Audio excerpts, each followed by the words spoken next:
up here. I hope this is not counting as part of my 5 minutes Sitle as taskmaster.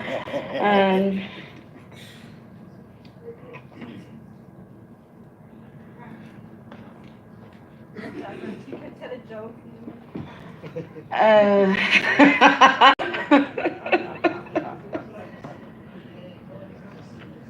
Oh, I think that they should be showing up on the screen. Sitapane Mahale is my name, and I am the Chief Director for Mineral Promotion International Coordination in the Department of Mineral Resources. The apologies of the Deputy Minister have already been transmitted to yourself. But what we wanted to do today, especially when Sitle indicated, when they say you've got 10 minutes, you already say, nah, that means 15. So now we've had to cut about 10 minutes from the 15 that we had thought we would be able to squeeze out. But what I will be focusing on, as she'd indicated, is tangible opportunities, and then we can engage in the question and answer session. Towards the end of the presentation, which will be made available to you, there is a little bit of discussion around the platinum industry in detail, but I think Henk will also be discussing that in his presentation, so I will only spend 30 seconds on that as we go along. The clicker, is it coming, or will I be doing old school? Next slide. Next slide. Okay, so what we want to do, I think the clicker would help me move quicker. Moderator, I did see it in the corner. I did see it in the morning. I had demanded to see it in the morning.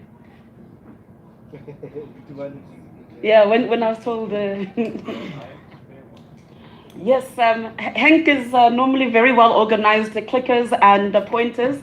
So you are under pressure to deliver before Henk. Oh, there he goes.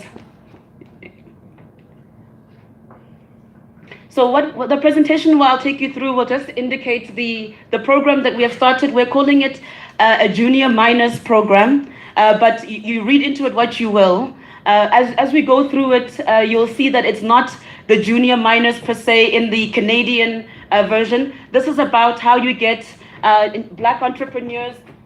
Thank you so much, Hank. How you get entrepreneurs.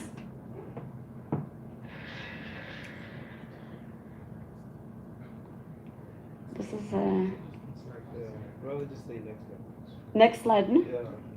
Okay. Oh, is it working now? Yes, okay, it's working. How you get entrepreneurs involved, and the key outcomes we're looking for, well and aligned with what we're trying to achieve today, is how do we increase investment so as to increase job creation? How do we create a vibrant small and medium enterprises? Because it's not just about increasing investment in terms of the mega projects, but allowing smaller entrepreneurs and investments at that level, which are more labor intensive. So normally when we think about how to attract investment, we're thinking about going to China, we're thinking about going to PDAC, but this is about how do you generate domestic investment and domestic interest from these small scale and medium enterprises, rural development, so that we have a better distribution of wealth in the country and diversification of our economic activity, so we're not just focusing on Huepa, and then also the empowerment of youth and women. Next slide. So this slide is explaining there as saying that we're not talking about just those who are dealing with prospecting. So it's not about getting more people involved in prospecting. What we did is look through the entire mining value chain, from prospecting to development of mines, to extraction, to closure and reclamation, so that each and every one of those, we develop a toolkit. Once we're able to say, you know what, actually I want to be a supplier, we're able to develop a toolkit that identifies opportunities and guidelines for you. Then there are those who just want to be in this area of prospecting, and that's also very legitimate, where you come in, you apply for prospecting right, you check with us if that area is already under license, and then you just develop it through other providers of drilling equipment and exploration equipment, and also with the assistance of CGS, and move it to the next level where you can then sell it off to mid-tier companies and the like, or those who want to just take it all the way through. But we want to make sure that for each and every one of these, there are very clear guidelines and how-to, so that not everybody has to start by spending 5 years burning their fingers and learning the lessons of the father. So what we identified was these broad categories. We said that there is already in the Northwest quite a vibrant small-scale and artisanal miners industry, particularly within the diamond fields. I'll take you through quickly that there's a difference between those who are unlicensed, you're still, and those what we call illegal mining. So what we would want to do is to work with your unlicensed, small-scale, artisanal, alluvial diamond miners, so that we can capture their economic contribution and also assist them with our SOEs. Mintex stands ready to assist you with beneficiation, but we need to know where you are and need to help you become properly licensed and capture the value of your contribution. The prospectors and developers have already talked about, mining operators and active BEE participants. During the question and answer, I think I can go into more detail on the mining charter. Don't look at me like that yet, Sitle. And then obviously the beneficiators, and we've heard from some today already. I'll skip this slide, but I wanted you to know that the how-tos. So there's two sides to what we're doing. It's our strategy as to what government needs to do, and then a toolkit for entrepreneurs, as I said again, so we're not always burning our fingers learning the same lessons. We identified that the key challenges that entrepreneurs in this space have are the issues of access to finance, skills development, availability of geological information, and then the issues of access to markets, R&D and technology, and then sometimes that the compliance issues, so the laws that we put before, in terms of protecting the environment and making sure that there's regulation of the industry, they add as a cost for entry as well, and a barrier for entry in some instances. So we need to see how we manage those and how you are supported for each and every one of those entry points into mining that we had discussed. Next, okay. This slide here, I wanted to just spend a little bit of time on it because I know you might have already heard that we're working with the IDC. I know that they were in the room. I'm not sure if they've moved to the manufacturing one.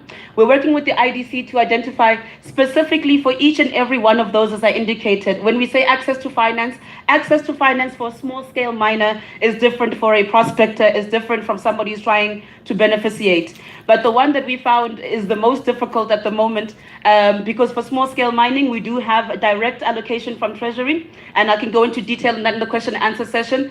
But it is this cohort here, those who get prospecting rights in terms of the law. The DMR does have to give preferential issuance of rights for prospecting to Black people. But then we know that because it's so high risk, and this red line is the risk, and then this blue line here is the value. So it's high risk when you get the prospecting right, and all you have is just there is platinum here, but there's no actual confirmation as to where the ore body is. And nobody wants to spend time, millions and millions, drilling and possibly finding anything. So you get an empowerment tool through the prospecting right, but then not even the likes of the development finance institutions are currently configured to assist. Once you do get it to as you would know, those of you who have already been involved, once you get it to post-feasibility and to construction, you get debt financing. Before that, at pre-feasibility level, at scoping level, up until construction, they can normally give you some equity. But at this point here, before you get from your license up until the ore body is found, that's where the huge gap is. So now we are working with the IDC, and I've already started consultations with mining companies in terms of developing a revolving fund for those people in possession of prospecting rights. The one thing I do want to caution is that we have been collecting their applications, and almost all of them apply for funding, where they add in, they'll say we need 100 million, and they are already costing into their project buying drilling equipment. So we are saying it cannot be, not all of the entrepreneurs need to buy their own drilling equipment. So we want to empower professional Black suppliers of drilling services and geological services, so that we don't overload each and every one of the prospecting projects, if that makes sense. So I just want to jump through this one. We'll discuss beneficiation, but it's one of those things we've been discussing for a long time. We just wanted to point out that jewelry and the PGMs are still our priority value chains. So we can talk about that if there's further interest when we discuss it. And in terms of the tools, I wanted to also discuss a little bit, just so that you know, it's in the presentation which you will get, our rubric of illegal mining and what we're planning to do. I was discussing with a colleague here, Koketso, I don't know if you still, yeah, Koketso, about what we're planning to do. We call it triple R, reclamation, rehabilitation, and then remining. So where there is illegal mining happening, or where there are dumps, or where there are abandoned mining, we're working towards models that will empower SMEs. And so on that one, we would like to talk to you a little bit more about. So it's not just about bringing the police in to move people away from these resources, but also finding ways to create sustainable SMEs and enterprises out of them. Small-scale mining, I can discuss that in further detail. As I said, we are relaunching the fund for small-scale miners. We realize that one of the biggest impediments is that when you get your mining permit, you are required to pay upfront the environmental guarantee, and so you're locking away capital before you can even start working. We're working on models that will address that, and also a way for us to pay that upfront in a trust for you, and then you pay us back as you are mining, which makes a little bit more sense. I wanted just for those in the Koketsos of the world to just have a look at this slide as well. Think creatively around how you can help us addressing environmental degradation. My pinch is coming now. While you're also creating opportunities for yourself. I've just put there the total number. You've heard this number of 6,000 dealt in ownerless mines. And then the number there for the Northwest stands, as you can see, at over 1,000. So there are over 1,000 sites where you would know where they are. And some of you have discussed with some of the other entrepreneurs. We are looking for creative proposals with regards to what your expertise are and how we can deal with those. And then on this one, I think I'll let Henk talk about it a little bit more. But what I wanted to point out is that we do have currently very flat platinum production. So it's not increasing over time. We are basically at the same level that we were in 2013. And our prices have been steadily decreasing compared to the highs of 2008. So we are being squeezed in terms of profitability, squeezed in terms of labor absorption. And what we are discussing with industry now are ways to increase and stimulate demand. My colleague here was discussing that we have met with the Russians. We had a PGM conference with the Russians as well, where we engaged and said that the only 3 countries who have a need to increase the demand and therefore the prices of platinum are South Africa, Russia, and Zimbabwe. So it's our responsibility to promote platinum's use as an auto catalyst and also in terms of jewelry, and we're working on plans in that regard. And I will pause there. Thank you, Sitle, and thank you, colleagues. Thank you, Stefan. I actually wanted, maybe during the questions and answer, I want us to talk about the next steps that the DMR is then going to be taking to ensure that they provide this conducive environment for investment. And I like what you've said about the lease model as far as the trading equipment is concerned. And I was, especially when we did the mining Pakisa many moons ago, we spoke in detail about the lack of infrastructure for the junior miners to be able to access funding. And I'm very glad that there's something that's in the go with you and the IDC. Maybe Michael Mashinini from the IDC, if I can just ask you to the stage, just to maybe speak more about that and how different junior mining companies and investors can apply to the IDC to get access to funding. 5 minutes. 5 minutes. Yeah. Okay. Afternoon, everyone. My name is Michael Mashinini. I'm from the IDC. May I please have the IDC's presentation on? All protocol observed. Let me just thank you very much for those opportunities. Let me observe all protocol. Yeah, the presentation. Should I just go next? But other than just looking at the presentation, these are the main things that I want to talk to you about quickly. I just want to quickly talk to you about the IDC's key focus. And the IDC's key focus is specifically focusing on these pillars that you have in front of you specifically. Okay. We are trying to lead industrial development within the country's context, but what the IDC's focus is mainly on manufacturing and production. And this is how I literally explain manufacturing and production. There must be input, it must go through a process, and it must be output which is different from that input. That is what the IDC generally funds. the process to get your input into the specific output that you want to at any given point in time. That is what we found. We found the machines, the equipment to get your input to be different from the output that you're trying to get to at any given point in time. So from a funding point of view, that is what we naturally focus on as the IDC. And then, can I go to the next slide? Okay, perfect.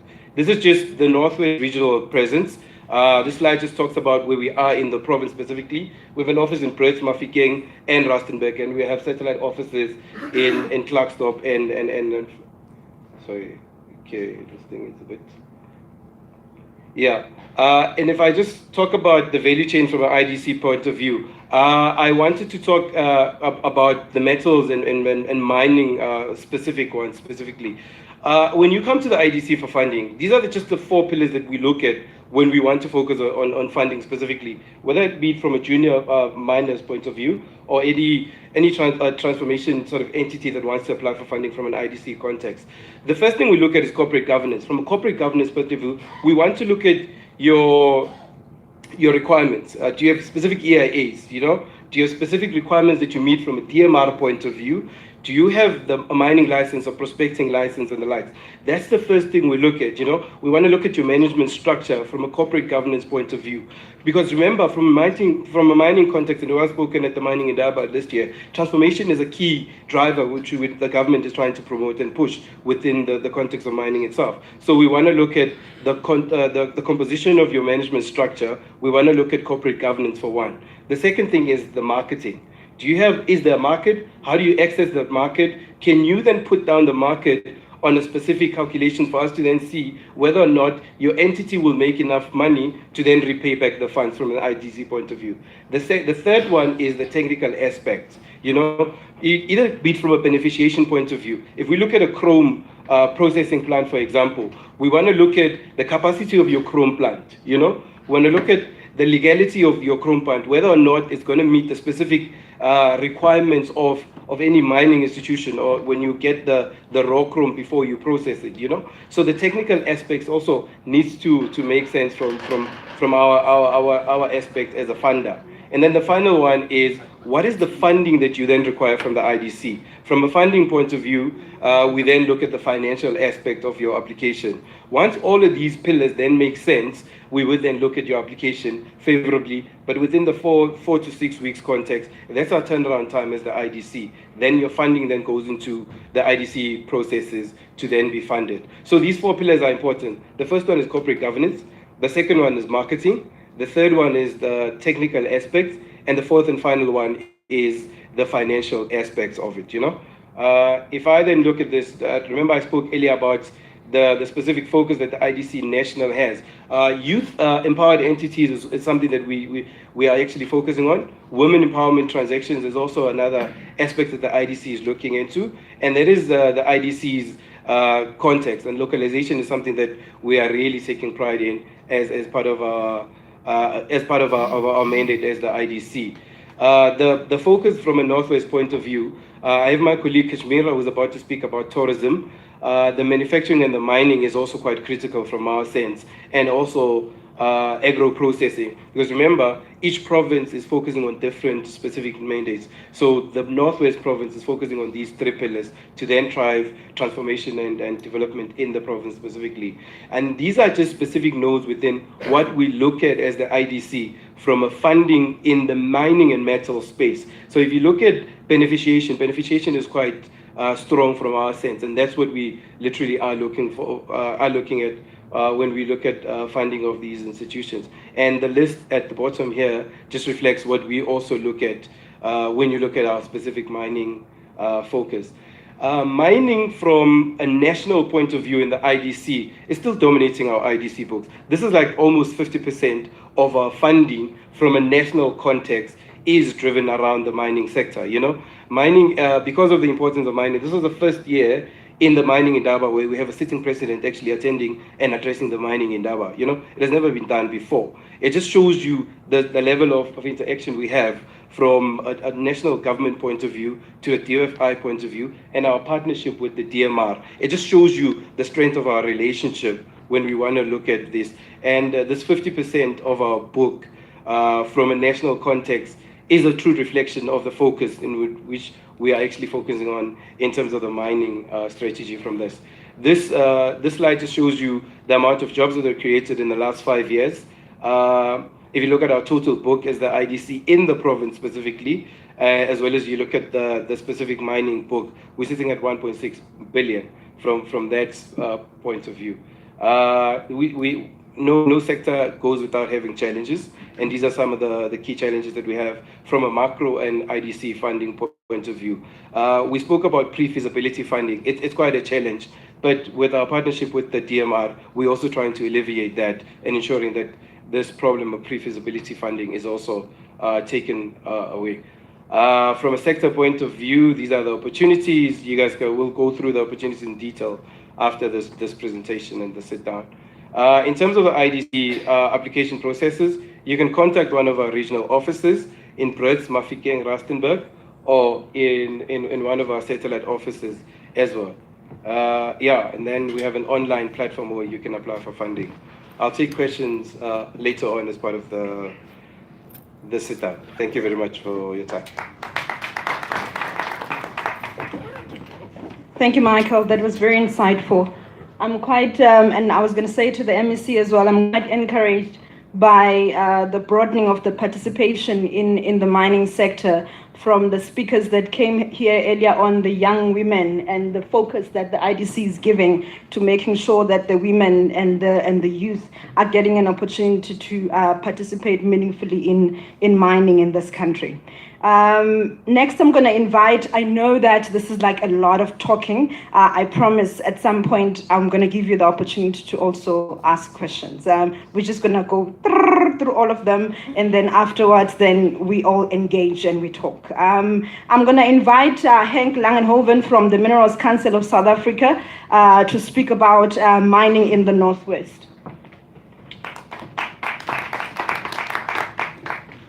Thank you, Cecily, and all protocols observed. I was asked to give a little bit of an overview of mining, and specifically mining in the Northwest, and then the lessons that we've learned from past experience. And I must say, Cecily's company has been involved with our members in the Northern Province, which I thought was quite insightful, some of the things that came out. I'm going to skip some of these slides. Where should I point? At you. That's just to give you an idea of how important mining is in the South African economy. Perhaps just the one is on the right. The black line shows you how much of South Africa's exports come from mining. It is equal to half of the country's foreign reserves, $25 billion a year. The next one is I'm not going to stick with that. You can have a look at it. The presentation is available, just how we are involved. Now, this part is the first one that I think is important. It's a little bit busy. I'm sorry for that, but please work with me. On the left-hand scale, you have the growth of the RSA mining and of Northwest mining. The RSA is the dark purplish color, and the blue one, and the red is the Northwest. Now, what you can see there is, because it's one province relative to the country, it's a little bit more unstable, and you have spikes up and down, I mean, from minus 15 to plus 15. On the right-hand side is the share of the province in the South African economy, and of mining in the Northwest. The green is the share of GDP of the Northwest, and then the purple one is the salaries and wages. There is one more on the salaries and wages. There it is. You can see the number of employees on the left, employed in the Northwest in mining, and then on the right, the salaries and wages that are paid to the workers in this province. Now, if you compare that to total consumption expenditure in the province, it is a massive proportion of it. So talking about, I don't want to call it beneficiation, but our employees are actually supporting the retail and the services sector in this province to a very large degree. This is literally a snapshot of platinum. The number of employees differs slightly from the previous one I showed you, because that was all mining. There's the employment payments, it's the royalties that we pay to the province, and if I can make any suggestion, we've been asking now for a long time that the royalties that are paid in a province must come back to the province in one or other way. That treasury is not at idiom with us. Production of platinum, the total sales that we have, and then how much of what we produce are exported. I'll give you an idea of what the previous speaker talked about, input and value add and output. I think it's perhaps the next slide. There it is. This is platinum, and it's literally, you must keep this picture in your mind. On the left-hand side is all the input that is going into platinum mining. The 44 billion is domestic suppliers. I'll show you now who they are and where it comes from, just to think about the manufacturing and probably supplying to the sector. The red on the left is the imports of equipment, etc., that we use, and then the middle part is about 80 billion rands worth of value add to the economy, of which 34 billion goes to wages, 24 billion goes to net surplus, which includes all the spending and the profits of the companies on other issues than just labor and capital, which is the one at the bottom, 18 billion fixed capital, and I'll show you where the opportunities there are as well, and then the taxes that we're paying. And on the right-hand side, it shows you the output, total output in platinum is about 134 billion, of which 93 billion is exported to other countries, mainly Europe, America, and China, because of the usage in high-tech industries and clean technologies. Domestically, we sell 43 billion to beneficiators, let me call it that, and a very small proportion of what we have is imported. Let us unpack.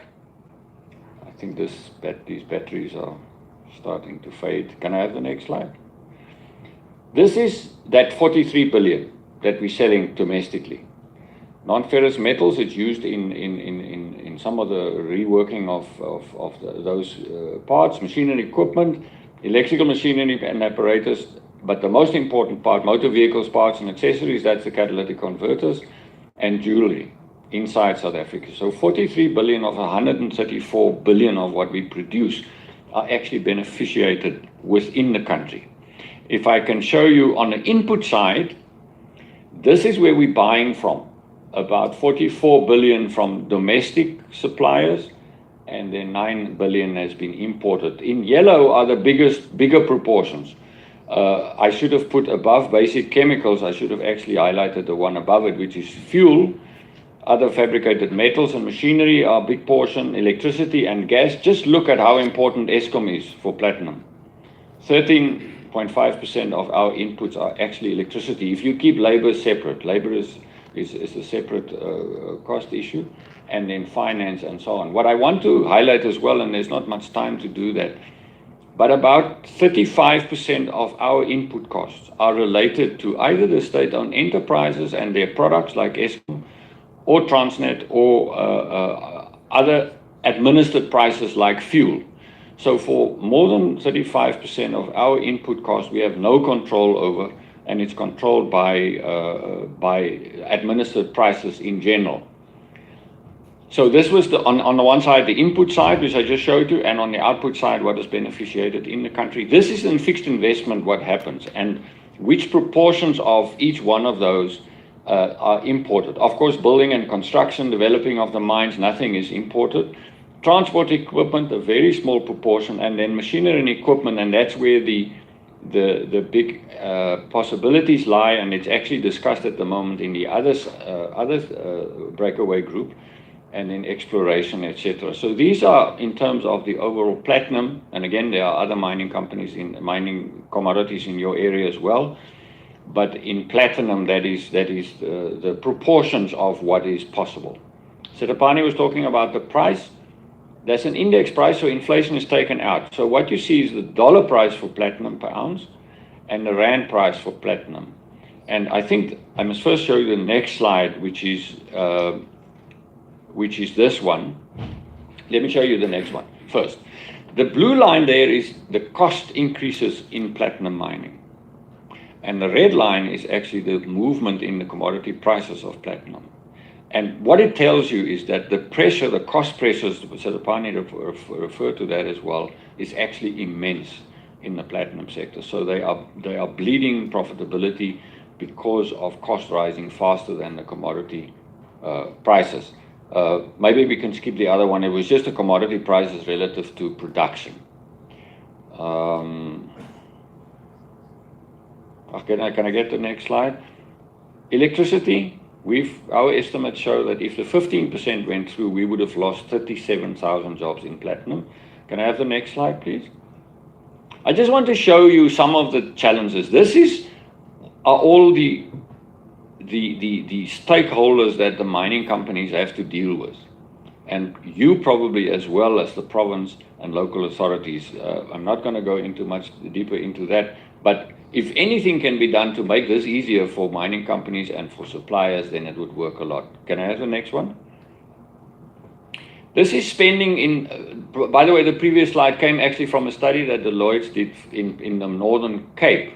This is the SLP spending in the Northern Cape. It's actually massive amounts. And what we found, can I have the next slide, and then I'm basically done, is that we're spending a lot and we're not very efficient in what we're doing. This slide just shows you the clusters of course, we understand to build mines and build infrastructure. So we're much better than actually doing enterprise development, etc.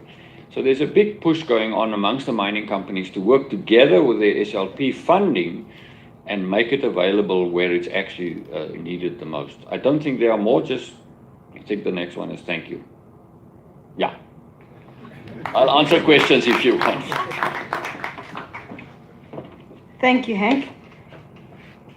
I think just from my side, and that's the tone that I would like us to take for the rest of the discussions. When we see the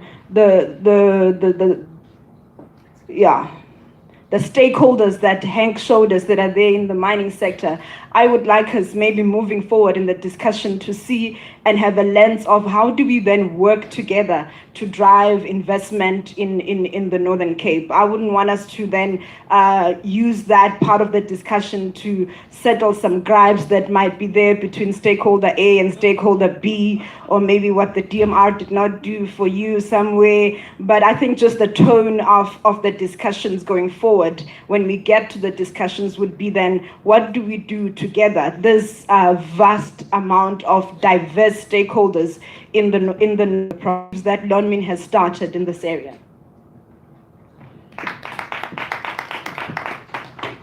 So the question is, does it work or doesn't it work? Do I use it or don't I use it? Oh, I thought you were talking about beneficiation. That's also a good question. But let me start. I'm Wilma Swartz, Head of Marketing for Lonmin. I'm also the chairperson of the Platinum Incubator here in the Northwest, and also involved in a new project around the beneficiation specifically of platinum group metals. So can we get my presentation up? I presume you can go to the next slide. And firstly, I'm going to follow the other speakers and say thank you very much for having me here, and all protocols observed. Setipana did me a great favor because she covered quite a lot of the aspects of the beneficiation and the reasons why beneficiation is important. But I'm just going to summarize very quickly. Firstly, there are macro factors that lends itself towards the fact that we as a country and as an industry need to look much closer at beneficiation. Beneficiation has a very wide definition. So you might say that a mining house that produces an ingot, that is already beneficiation. The beneficiation focus that we're talking about at Lonmin at this moment in time is taking it that one step further, is in enabling South Africans to find ways of producing products. Now, we spoke about autocatalysts, and I saw there were a couple of slides around autocatalysts and catalyst manufacturing. That is a big component already in South Africa. for that reason, as Lonmin, we believe that that's not a market that we need to focus on. At the moment, there's different views around platinum demand. We have various commentators that say that there is an oversupply of platinum. So even though South Africa's supply as a country from a primary producer point of view has been very flat, there is generally considered to be an oversupply or a lower demand.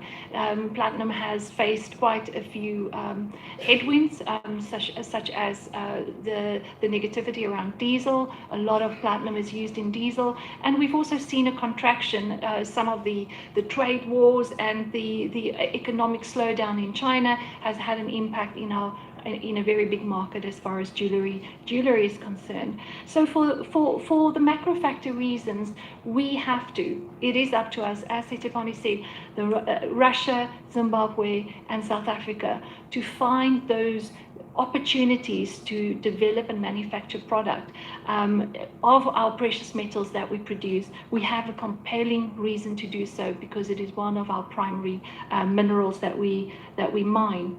And one of the things that Lonmin looked at was the fact that Industry 4.0, so additive manufacturing, 3D printing, is very new.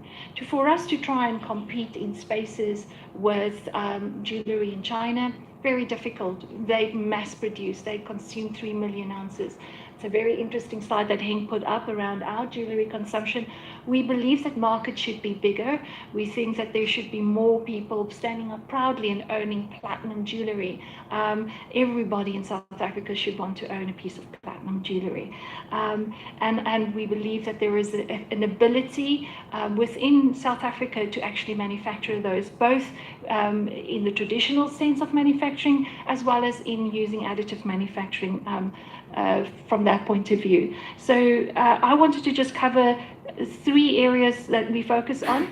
In Industry 4.0, really, I think that we can skip over this slide and the next slide. So we've spoken about wire beneficiation and Industry 4.0, you'll get the slide, just gives you context around where we are now. So there was mass production. This is a combination of taking the internet, taking design, and combining it with bespoke manufacturing.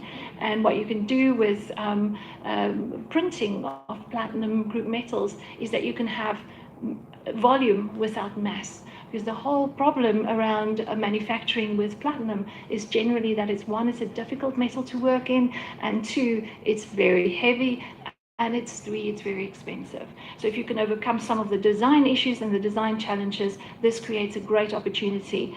Over and above the fact that we're looking at manufacturing or producing powders for 3D printing or in the additive manufacturing space, we believe that there's an opportunity for South Africa to play a big role in the actual 3D printing, the actual manufacturing, the components, and the technical support around additive manufacturing.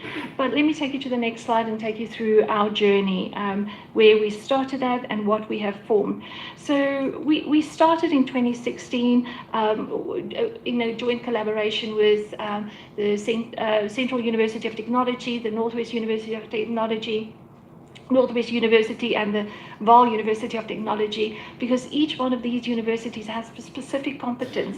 The CUT is phenomenal in producing printing medical components from titanium. The Northwest University has a commercialization component, and the VUT has a phenomenal design capability. And Lonmin has platinum powder, or has platinum.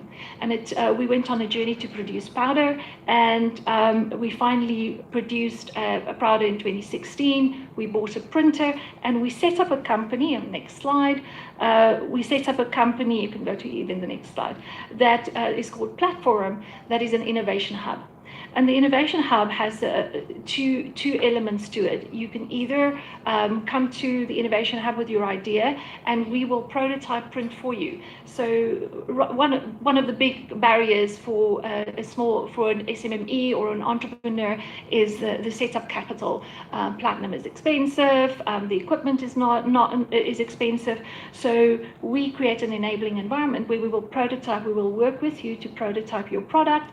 Once your product is prototyped and you're happy and you're able to then move into the manufacturing thereof, then we take you over to the IDC to help with the funding to set yourself up.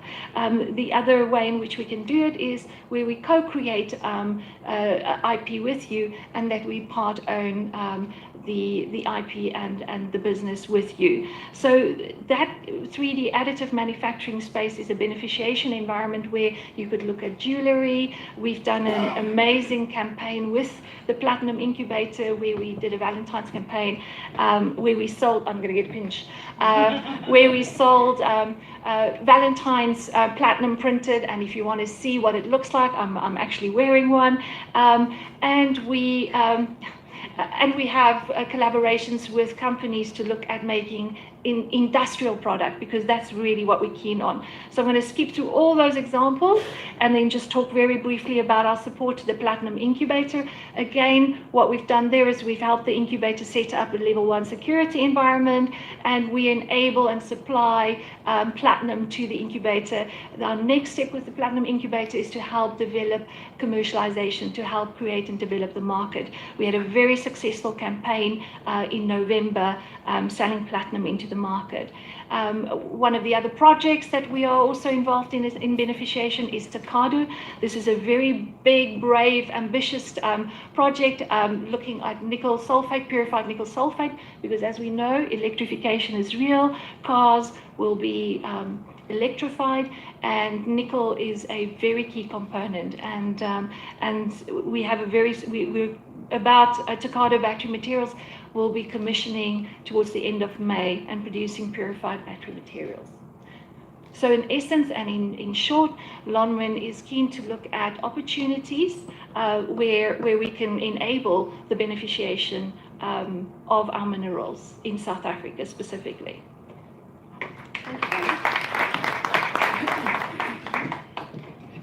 Thank you, Velma. I think it's very encouraging to talk about beneficiation not as something conceptual, but something that's currently happening in the country. And you can even make an example of, I'm wearing one. I'm not sure whether you had Valentine's or you had to buy it yourself. But that's also good. We buy our own jewelry as well as ladies. Thank you, Velma, for that. I'm going to move on. So we are 2/3 through our presentation, if that serves as some encouragement to you, that it's 66.666667 through. So we have 2 more presentations, and then afterwards we're going to have about 10 minutes of deliberations. I'm going to ask Kagiso Pilane from bokhutlo. Oh, I hope I did justice to that. I'm Zulu, so if I didn't do that well, I apologize. He's going to talk to us about how government, mining companies, and the hosting community can work well together in driving investment in the Northwest. Ke a leboga, dumelang beng ba me. Ke go leboge motsamaisa tiro ya kajeno. I'm a bit lost. I mean, 5 minutes, it's not there. But anyway, I think let's go to the next slide. Next. Go faster. Go to the next one. Yeah, that one. I think what is important, ladies and gentlemen, perhaps is just to set the scene of where we are when we're talking about mining. What has come out clear is that most of the resources that needs to be mined are actually sitting in rural communities. And the government, in terms of its regulations, it's trying to pull in or transform the industry, and that in itself create opportunities, but also create chaos when there's no proper guide in terms of how people, a person working on the street like me, get to gain advantage and access over this thing. So I'm just setting the scene there to say the ecosystem would be the country itself, which seeks to benefit in different ways in terms of fighting unemployment and stuff like that. And then you've got communities, which would include your employees, and hopefully the mining companies themselves. They should see themselves as part of this community. And you've got the hot potato, which is land ownership, where almost all communities are fighting over it. Next slide. Now, in terms of the mining charter deliverables, government seeks to, or the laws that govern our MPRDA seeks to address a few issues, looking at them from transformation point of view. It addresses ownership. So when you are an investor, you want to invest in mining in South Africa, you should know there has to be local content in terms of, or a transformed owner. There's community development that is key. There's supply and enterprise development and human resource development. Now, which one, other people call it human capital. So in our minds, those are the challenges that we need to face every day and address to ensure that at least we comply in terms of the mining charter. Next. Now, there's a colloquial phrase dubbed, social license to trade. So that in itself creates serious upheavals. I know some of the regions in South Africa where mining is, there's a constant fight between communities and mines, because communities are saying you have to become a responsible citizen in our area, because that's all communities are fighting for. Communities are saying, please accommodate us, let's work together, develop us, so that you don't just come in and take stuff. We need to be part of the ecosystem to ensure that we also benefit. So issues around local content, historically disadvantaged persons, employment equity, and ultimately you will then get to a utopia of transformed economy. Next slide. Fill it up in that. Now that being said, the goal, as I said, is to achieve a transformed economy, and those are the components that all of us as miners should tick and say, we have delivered on them. Next one. Now, what is key, and coming to the conference today, is more about how do we then leverage this resource that we have in mining to ensure that we achieve a proper and positive economic growth. Now, when you look at it, there's an SEZ that we're hoping to go see today, where it's going to be residing and developed, but also there's an element of beneficiary. Now, the biggest challenge, as much as we're talking about all of those tick boxes that we need to have, the biggest challenge is how do entrepreneurs get to take advantage of these opportunities being made available.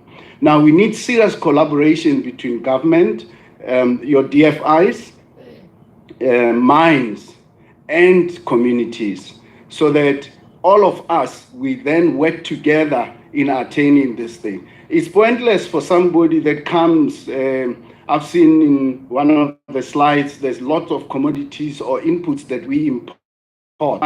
What is it that is common in all of them? How do we then mobilize the mines collectively to say we want to set up a local industry that produces these 3-4 items? So those are the issues that I think for the SEZ to be successful, and for us as well to become successful benefactors or beneficiators of these products, we need to say, how do we then have a concerted approach with the mines to avail metals? You know, we don't have to go to Joburg to buy platinum when it's produced next to us. So those are the discussions that I feel we need to start talking on them and say what would inform the next steps. The last one, I should think, that goes just to talk on the challenges and possible solutions that could be dealt with. But in the main, it's collaboration, collaboration, collaboration. Thank you very much. Thank you, Mtata Pilan. We're going to move to the last presentation for the day. We're going to have, for this session, we're going to have Renee Zaske from the German Chamber of Commerce to talk about what support they can give investors in the Northwest.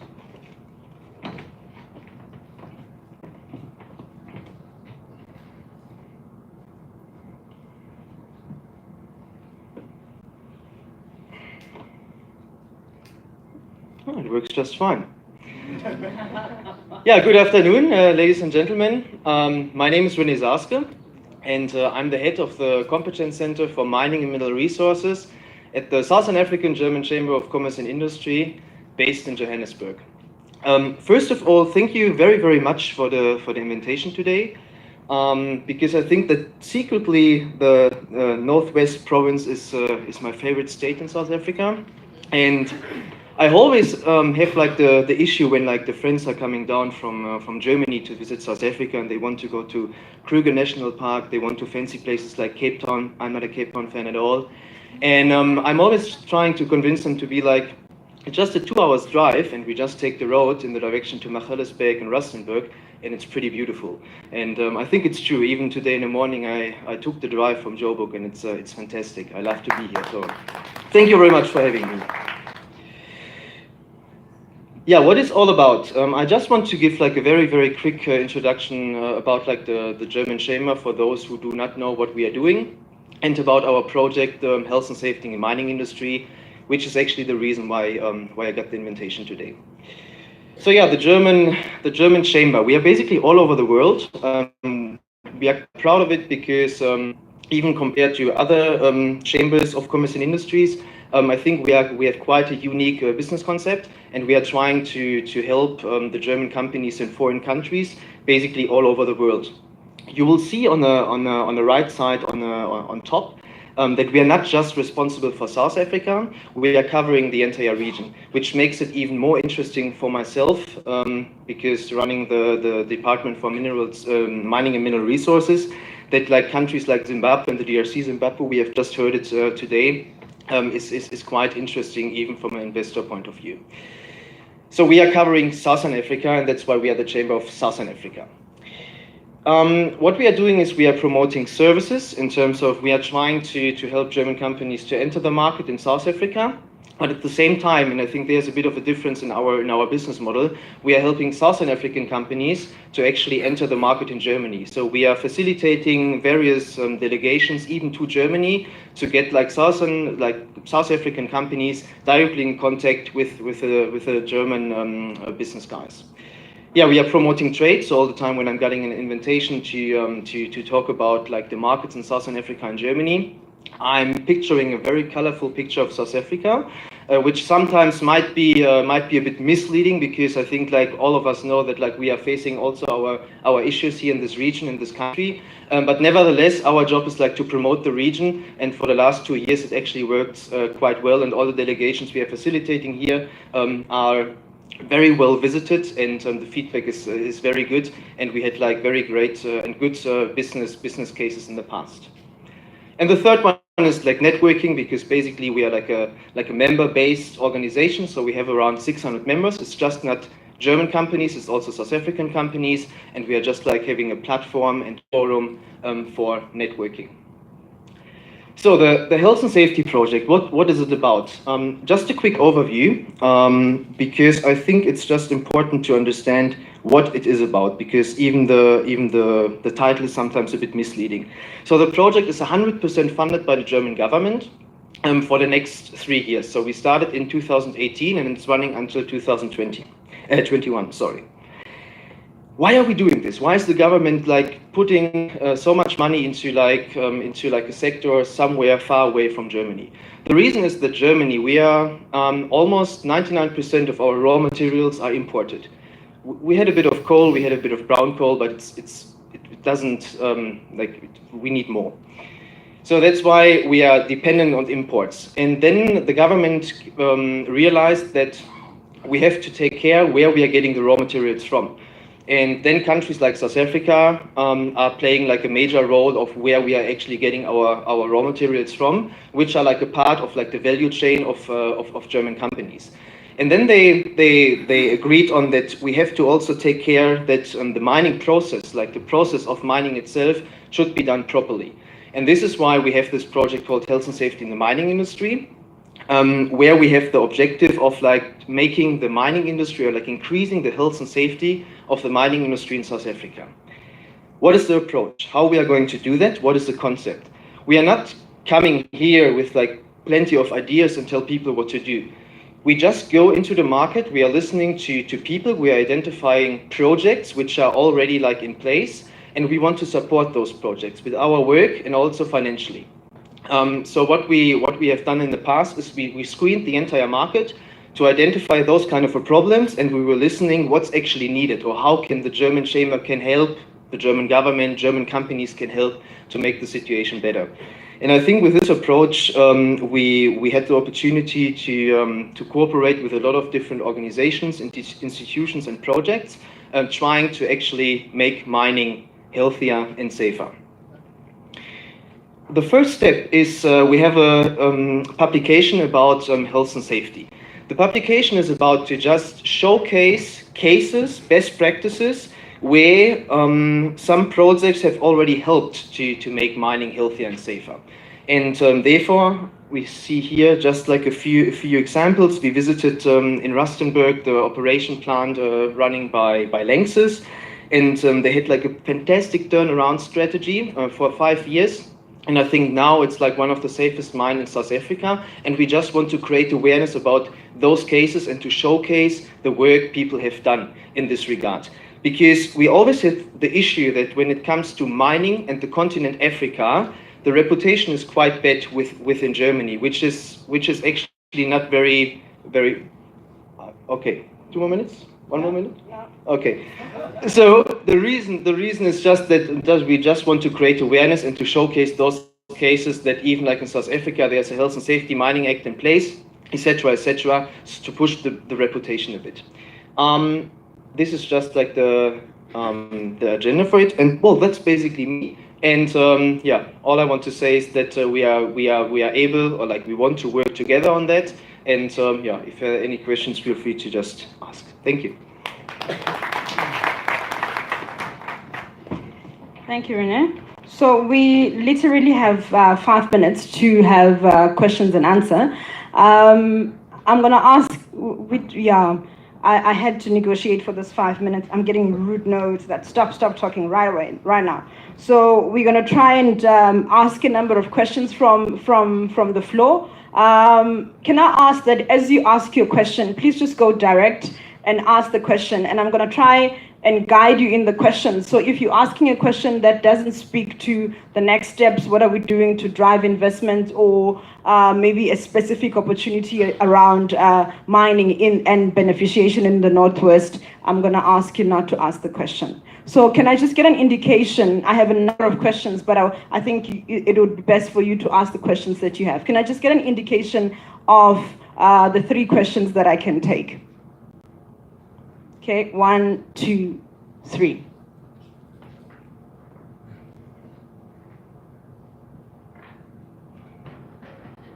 Thank you, Chair. I've got a question for Mr. Langenhoven. Is it? Yes. Mr. Henk. Mr. Henk, in your presentation, I saw you reported about salaries and all of that in respect of the mining houses that you represent as the council. And I know that you mainly focus on policy. Is it possible that you can showcase how the SMMEs have generated income from those mining houses? It is possible, because I saw you talking about salaries. The other question is for Mr. You Rennie. have one question, sir. From Mr. Rennie.